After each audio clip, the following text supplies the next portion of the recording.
Assalamualaikum warahmatullahi wabarakatuh. Halo sahabat muslim yang dirahmati Allah subhanahu wa ta'ala. Kisah Nabi Musa alaihissalam menjadi salah satu dari 25 kisah Nabi yang memiliki banyak hikmah dan menjadi tauladan bagi umat muslim. Nabi Musa alaihissalam merupakan Nabi yang namanya paling sering disebutkan dalam Al-Quran. Nabi Musa lahir pada zaman Fir'aun. Nabi Musa alaihissalam dicintai dan dihormati dalam agama Islam karena menjadi Nabi sekaligus Rasul.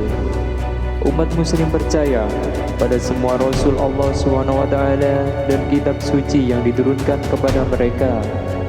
Dalam Al-Quran, kisah Nabi Musa alaihissalam disebutkan dalam beberapa bagian. Sebelum lanjut ke ceritanya, jangan lupa subscribe, like, dan klik tombol lonceng agar tidak ketinggalan video-video berikutnya. Dalam Al-Quran, Allah Subhanahu wa Ta'ala berfirman, "Dan kami berikan kepada Nabi Musa kitab Taurat, dan kami jadikan kitab Taurat itu sebagai petunjuk bagi Bani Israel. Janganlah kamu mengambil penolong selain aku." Al-Quran Surat Al-Isra ayat 44. Allah Subhanahu wa Ta'ala mengatakan bahwa kisah Nabi Musa alaihissalam dan Fir'aun dalam Al-Quran adalah kebenaran. Ini adalah kisah konspirasi politik dan penindasan yang tidak mengenal batas. Dalam Al-Quran disebutkan, "Kami membacakan kepadamu sebagian dari berita Musa dan Fir'aun dengan benar untuk orang-orang yang beriman. Sesungguhnya Fir'aun meninggikan dirinya di bumi dan membuat orang-orang terpecah belah, menindas sekelompok dari mereka, yaitu Bani Israel. Dia membunuh anak laki-laki mereka dan membiarkan anak perempuan mereka hidup. Sesungguhnya dia termasuk orang yang berbuat kerusakan." Al-Quran Surat Al-Qasas ayat 3-4. Nabi Musa alaihissalam lahir pada masa Fir'aun yang dalam sejarah merupakan masa paling bermuatan politik. Fir'aun merupakan salah satu kekuatan dominan di negeri tersebut. Bahkan ia menyebut dirinya sebagai dewa karena sangat kuat dan tidak ada yang bisa melawannya. Fir'aun membagi-bagikan golongan kelas, membagi orang-orang ke dalam kelompok dan suku. Orang-orang Yahudi, anak-anak Israel, ditempatkan pada tingkat rendah dari masyarakat Mesir. Mereka adalah budak dan pelayan. Keluarga Nabi Musa alaihissalam sendiri termasuk dari anak-anak Israel tersebut. Beberapa saat sebelum Nabi Musa alaihissalam lahir, Fir'aun diberitahu bahwa ada seorang anak laki-laki dari Bani Israel akan segera lahir dan menghancurkan kerajaan Fir'aun. Mendengar hal itu, raja yang kejam tersebut memerintahkan prajurit agar setiap anak laki-laki yang lahir dari Bani Israel harus dibunuh. Rumah-rumah Bani Israel pun digeledah oleh prajurit Fir'aun dengan berkala sebagai perintah. Namun ibu Nabi Musa alaihissalam telah menyiapkan rencana untuk menyelamatkan anaknya. Saat ia mendengar prajurit Fir'aun mendekat ke rumahnya, Musa alaihissalam dibawa keluar dengan keranjangnya dan dihanyutkan ke sungai Nil yang berada di belakang rumahnya. Dalam Al-Quran disebutkan, "Maka kami kirimkan ilham ini kepada ibu Musa, susuilah anakmu, tetapi jika kamu khawatir tentang dia, hanyutkanlah dia ke sungai. Tetapi jangan takut atau bersedih hati, karena kami akan mengembalikannya kepadamu, dan kami akan menjadikannya salah satu dari utusan kami." Al-Quran Surat Al-Qasas ayat 7. Keranjang yang berisi bayi Nabi Musa alaihissalam yang di sungai Nil hanyut menuju istana Fir'aun. Setelah ditemukan oleh anak buah Fir'aun, Nabi Musa alaihissalam dibawa kepadanya. Nabi Musa alaihissalam sempat ingin langsung dibunuh oleh Fir'aun karena mencurigai kemungkinan itu adalah anak dari Bani Israel. Namun istrinya Aisyah yang merupakan seorang wanita soleha menahannya untuk membunuh Nabi Musa alaihissalam. Istrinya tersebut akhirnya meminta untuk mengadopsi anak itu dan Fir'aun pun menyetujuinya. Aisyah kemudian berusaha untuk memberi susu pada Nabi Musa alaihissalam yang terus-menerus menangis dengan memanggil beberapa wanita yang akan membantunya. Namun, semua susu dari wanita yang mencoba menyusuinya ditolak oleh bayi tersebut. Karena hal itulah Allah Subhanahu wa Ta'ala menunjukkan kuasa-Nya. Ibu Nabi Musa alaihissalam dipertemukan kembali dengan anaknya di istana Fir'aun, yang dimana adalah musuh terbesar dari anaknya.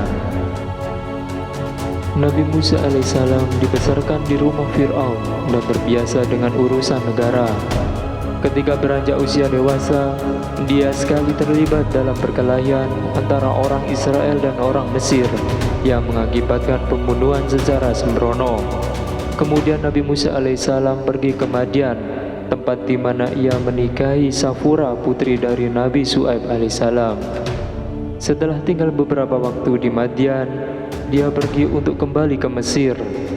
Dalam perjalanannya ke Mesir, di malam dengan cuaca dingin yang parah, Nabi Musa alaihissalam dan istrinya melihat ada api dari kejauhan.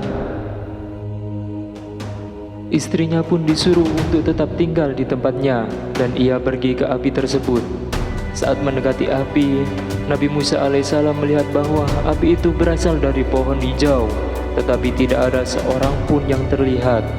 Nabi Musa alaihissalam memperhatikan sekitarnya dengan terheran dan tiba-tiba mendengar sebuah suara yang mengatakan, "Wahai Musa, aku adalah Tuhanmu."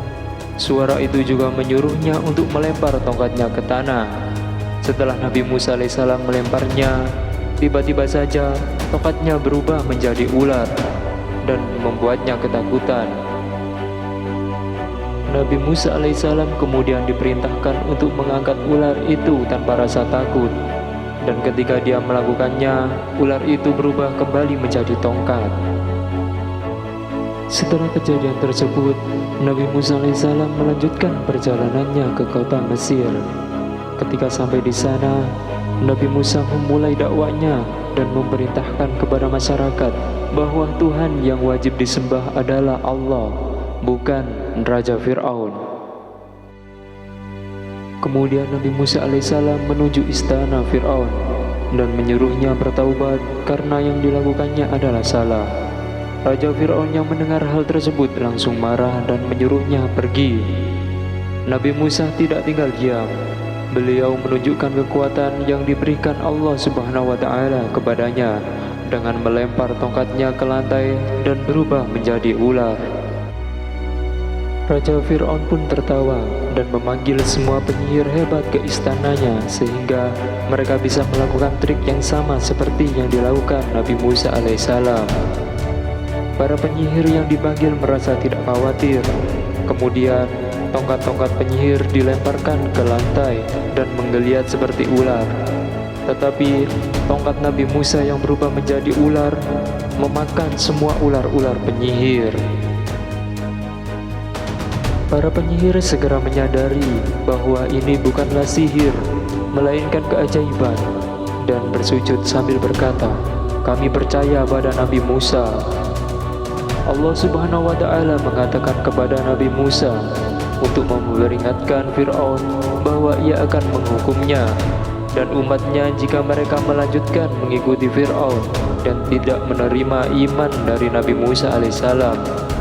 Tetapi Fir'aun terlalu angkuh untuk mendengarkan perintah itu. Akhirnya Fir'aun dan pengikutnya dihukum, sehingga negara tersebut dilanda kelaparan. Ribuan kata yang tiba-tiba muncul di istana Fir'aun membuat berbagai kekacauan. Kawanan belalang memakan hasil panen, sungai Nil meluap, dan menyebabkan kehancuran besar. Bahkan orang-orang menderita kutu dan tumor. Ketika hukuman tersebut terjadi, semua orang pun bergegas mengikuti Nabi Musa alaihissalam dan memintanya untuk berdoa agar mendapatkan bantuan dan berjanji akan mengikuti agamanya.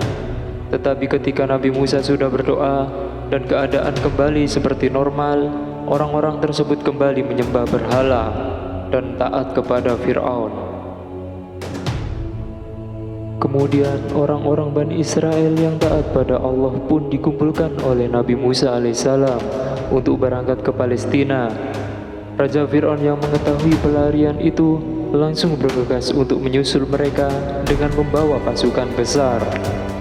Ketika Nabi Musa alaihissalam sudah sampai di Laut Merah bersama dengan orang-orang Bani Israel, terlihat Raja Fir'aun menuju ke arah mereka, dan mereka yakin bahwa akan dibunuh oleh pasukan Raja Fir'aun.